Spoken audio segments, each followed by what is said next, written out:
চন আছিল 1969। নাছাৰ দ্বাৰা মানুহে প্ৰথমবাৰৰ বাবে চন্দ্ৰত ভৰি দিছিল।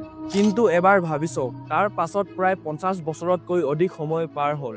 কিন্তু নাছাই পুনৰ চন্দ্ৰলৈ কিয় যাব পৰা নাই? ইয়াৰ কাৰণ বাৰু কি?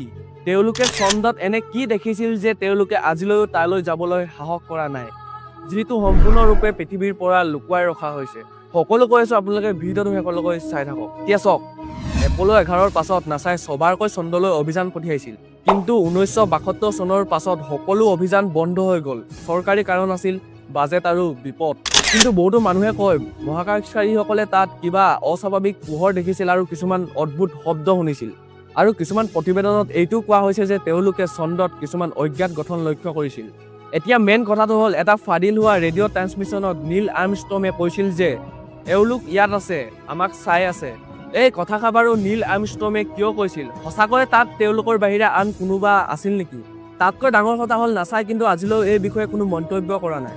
আজিও চন্দ্ৰলৈ যোৱা অনুমতি কেৱল সীমিত অভিযানকহে দিয়া হয়।